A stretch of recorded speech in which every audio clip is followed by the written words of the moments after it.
Hey, first grade, it's the best time of the day when we get to share some reading together, some stories.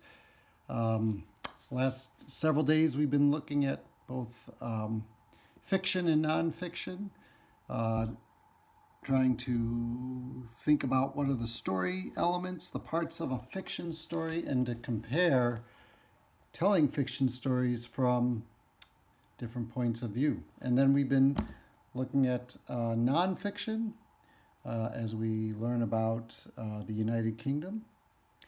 And in both, we've been looking for cause and effect relationships. So, we last 2 days we finished reading The Three Little Pigs and the true story of the Three Little Pigs. In The Three Little Pigs, the main characters were the pigs. They were the good characters. And especially the third pig was kind of the hero of the story. And the bad character, we call that the antagonist, that was the wolf. And it was set kind of in a country area where the pigs built their houses and where the wolf tried to trick the pig.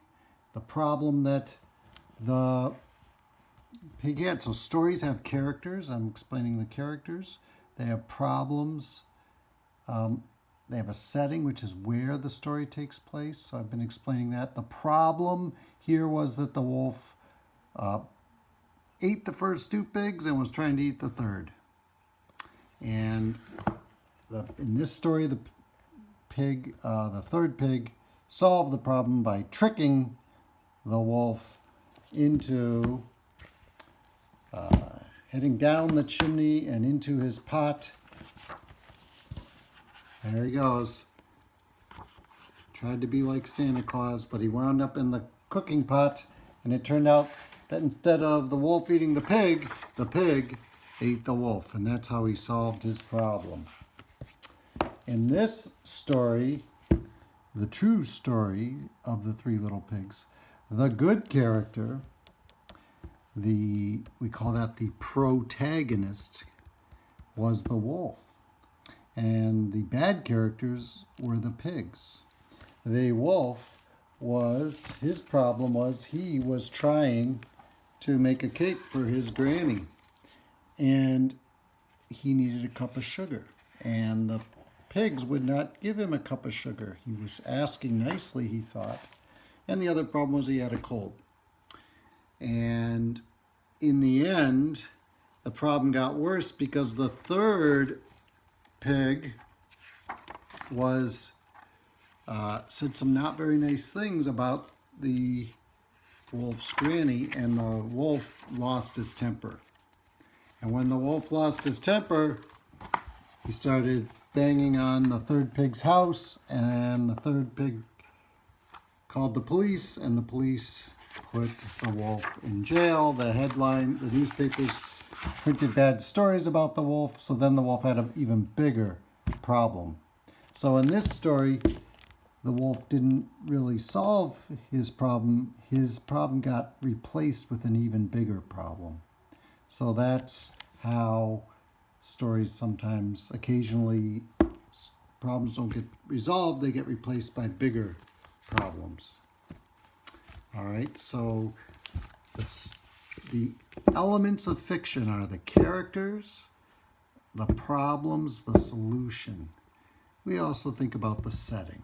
All right, so we can compare and see some similarities and some differences between these two stories.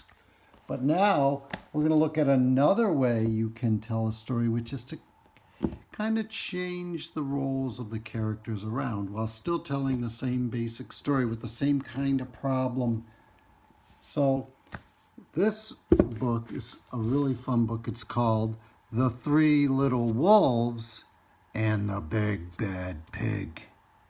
So let's read that story, and let's see if we can see some good cause and effect relationships too.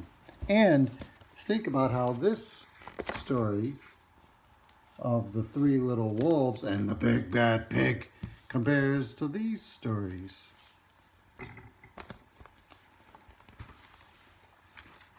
Once upon a time, there were 3 cuddly little wolves with soft fur and fluffy tails who lived with their mother. The first was black, the second was gray, and the third was white. One day, the mother called the 3 little wolves around her and said, "My children, it is time for you to go out into the world. Go and build a house for yourselves. But beware of the big, bad pig."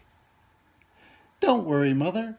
We will watch out for him," said the 3 little wolves, and they set off.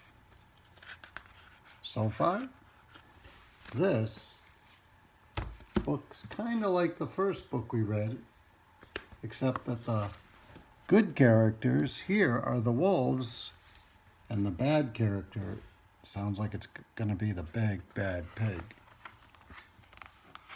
Soon, the 3 little wolves met a kangaroo who was pushing a wheelbarrow full of red and yellow bricks. "Please, will you give us some of your bricks?" asked the 3 little wolves. "Certainly," said the kangaroo, and she gave them lots of red and yellow bricks. So the 3 little wolves built themselves a house of bricks. Well, that's interesting. The first house they built was a house of bricks. Whereas in the other stories, the house of bricks was the last house that got built. Let's see what happens. The very next day, the big bad pig came prowling down the road and saw the house of bricks that the little wolves had built. The 3 little wolves were playing croquet in the garden. When they saw the big bad pig coming, they ran inside the house and locked the door. The pig knocked on the door and grunted, little wolves, let me come in." No, said the 3 little wolves. "Not by the hair on our chins. We will not let you in. Not for all the tea leaves in our china teapot." "Then I'll huff, and I'll puff, and I'll blow your house down," said the pig.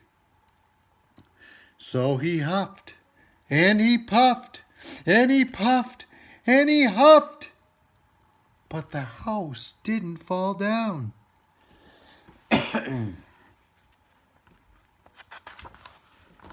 But the pig wasn't called big and bad for nothing. He went and fetched his sledgehammer, and he knocked the house down. The 3 little wolves only just managed to escape before the bricks crumbled, and they were very frightened indeed.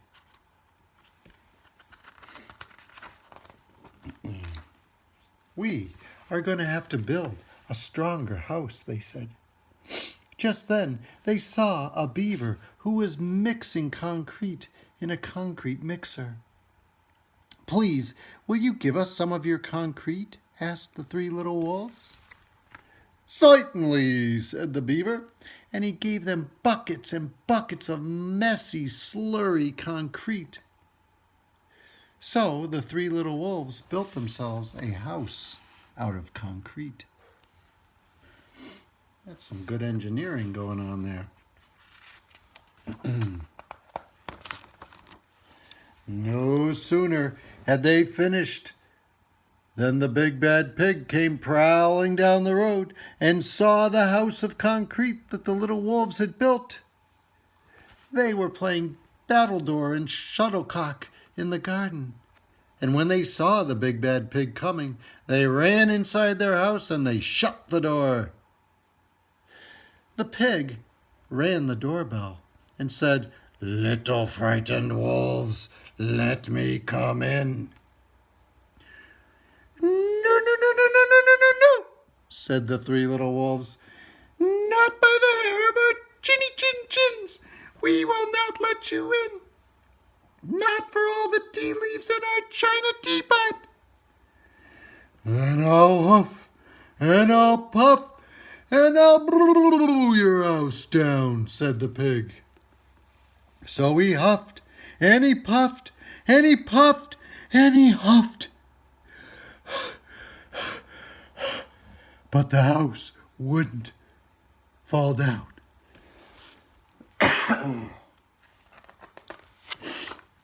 But the pig was not called big or bad for nothing. So he went and fetched his pneumatic drill, and he smashed the house down. Do you know what a pneumatic drill is?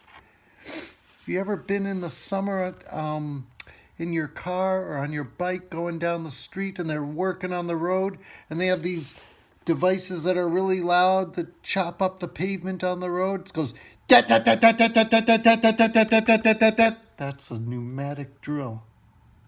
Dat dat dat dat dat dat dat dat dat dat dat dat dat dat. It worked. It got the concrete house to smash down. The three little wolves managed to escape, but their chinny chin chins were trembling and trembling and trembling.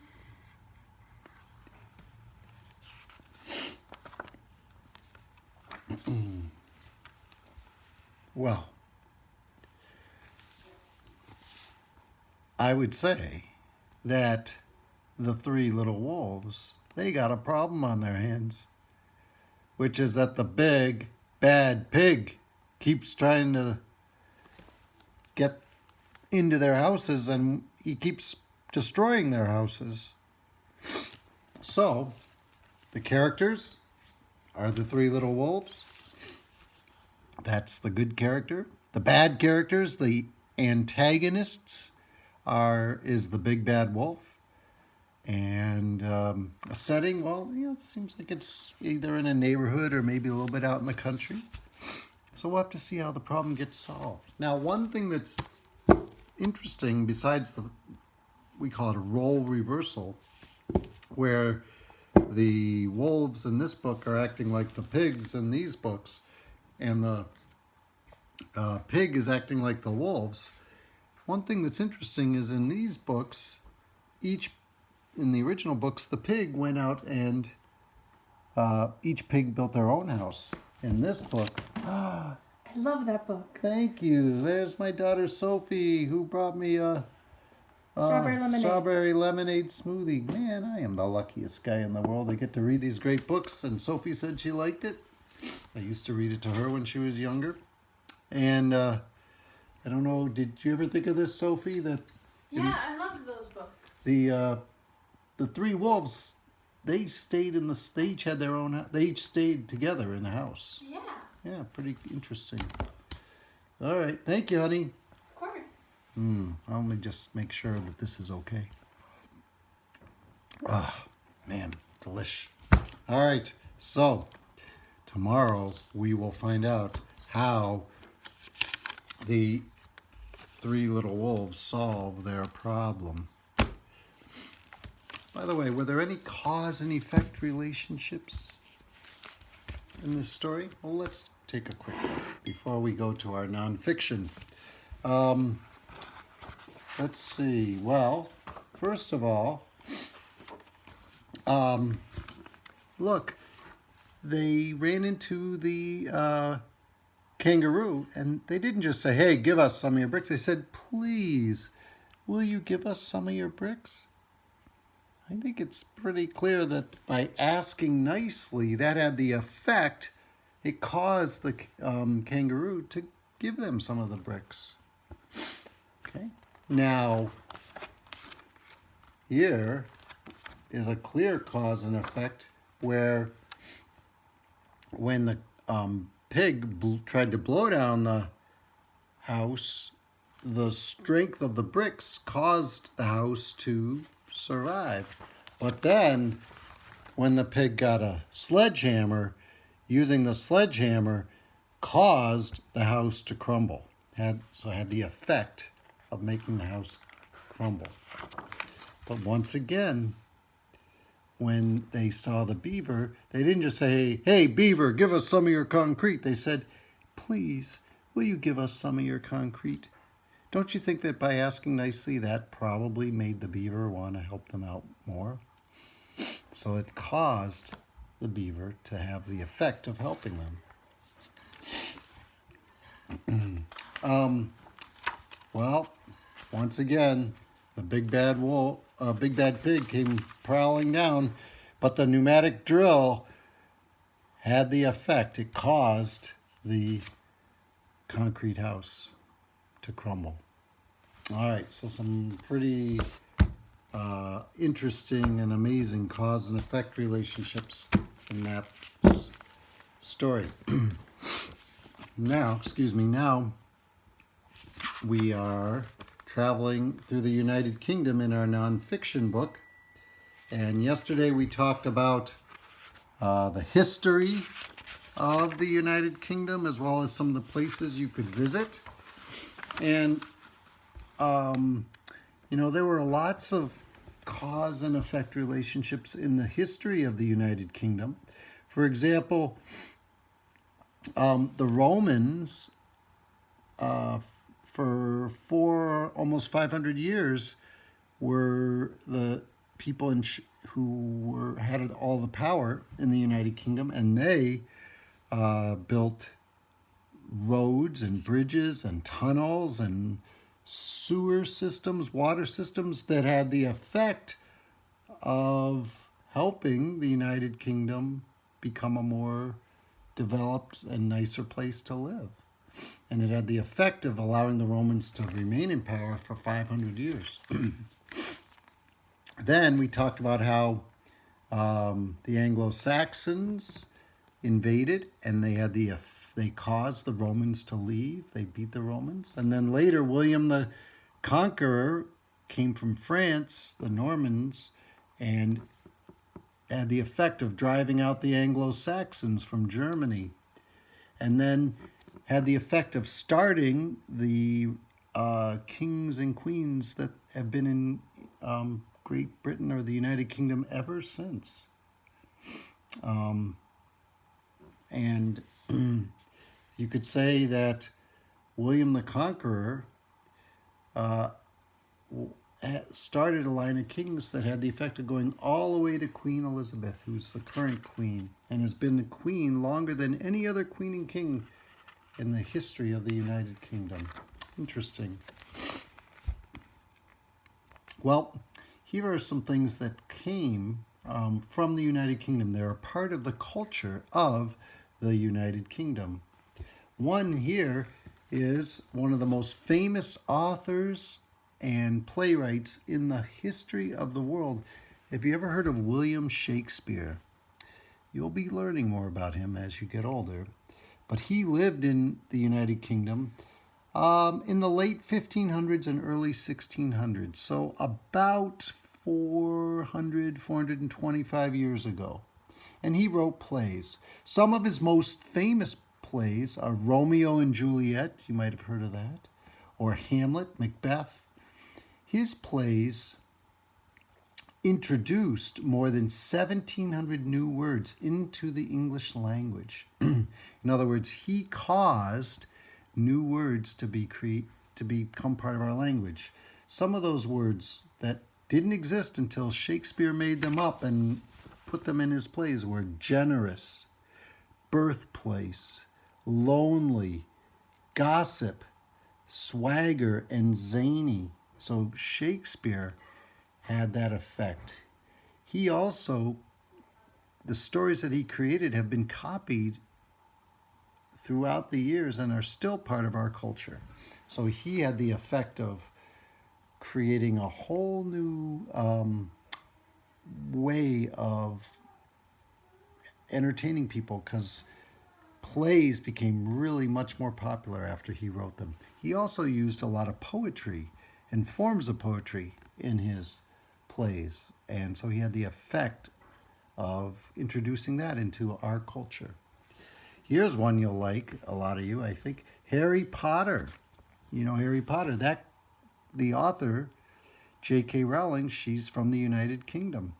And a lot of the story of Harry Potter, the setting is in the United Kingdom. So it says a lot of amazing books that you've heard about read or will read come from the UK. So including Harry Potter, but also A Christmas Carol, Frankenstein, Alice's Adventures in Wonderland, Robinson Crusoe, Charlie and the Chocolate Factory, and The Lion and the Witch and the Wardrobe, as well as Harry Potter, all come from the United Kingdom. I would also add The Hobbit and The Fellowship of the Ring, which you'll learn about later. They came from the UK also. Scotland is famous for its bagpipes and its kilts. Bagpipes are a musical instrument. They make a very distinct sound. Kilts are like skirts, and they're worn by both women and men in Scotland. They come in many different patterns. Each family group or clan has its own special pattern. So here's a picture of the kilts that men and women in the culture of Scotland wear. One effect of the Irish culture of bagpipe, I should say the Scottish, and it's also now in Ireland. That's why I said that. But it came from Scotland originally.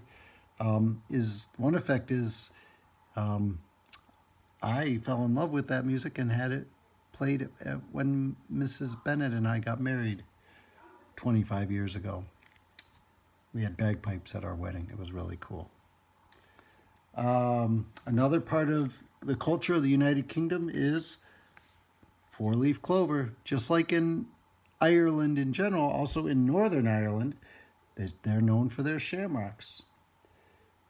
Keep an eye out for the four-leaf clover. These are rare and lucky. Most shamrocks are three-leafed. The land of Northern Ireland is also known for its leprechauns. These tiny fairies are rumored to hide in a pot of gold. Where is the pot? At the end of the rainbow, of course. All right, and then this page is about how the people in the United Kingdom celebrate.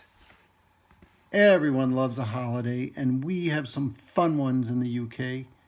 My favorite holiday is Trooping the Colour, which occurs here in London in June. It includes the Queen's official birthday parade. Red-coated soldiers show off their colorful flags, and the Queen rides in a beautiful horse-drawn carriage. Then she and her family stand on the balcony of Buckingham Palace. Royal Air Force planes fly past, leaving behind red, white, and blue streams of color. It is amazing. That's a pretty cool picture. That's the flag of the United Kingdom. And that's the classic United Kingdom military outfit. Other fun celebrations in the United Kingdom. Well, St. Patrick's Day is celebrated in Northern Ireland. We learned about that also when we read about Ireland. In Edinburgh, they have the military tattoo celebration where they have bagpipers and drummers playing and performing. Bonfire Night is November 5th, also known as Guy Fawkes Day. Bonfires and fireworks help us remember the day in our country's history that a man named Guy Fawkes failed to burn down Parliament building. Interesting. And Christmas is a very big holiday in the United Kingdom, as it is here in the United States. All right, so tomorrow we will finish reading up about the United Kingdom when we learn about the sports and the games that they play and some of their amazing facts. But before we do that, let's see, are there any cause and effect relationships besides the effect that William Shakespeare had on our culture and all the great books that come out of the United Kingdom and the bagpipes and the traditions around shamrocks and the leprechauns? That's had a big effect on our culture. So one big effect of this parade, it's really popular, and people even outside of the United Kingdom, even people in the United States seem pretty interested in the king and the queen. That it's so much pomp and circumstance that it's got the interest of a lot of the world, even though she's not our queen, and we don't really want to have a queen, but we're interested in them anyway. So that's one cause and effect. I think in the UK, just like in our country, we feel a lot of pride in our country, especially on the 4th of July. Well, I think you could say that in the United Kingdom, after they have trooping the color day in June and they celebrate the Queen's birthday, they feel very patriotic as well. All right, gonna finish up for now. I will look forward to reading with you again tomorrow. Thank you for your time, attention, reading with me. As they say in Mexico, since we are celebrating Cinco de Mayo, muchas gracias and adios, amigos.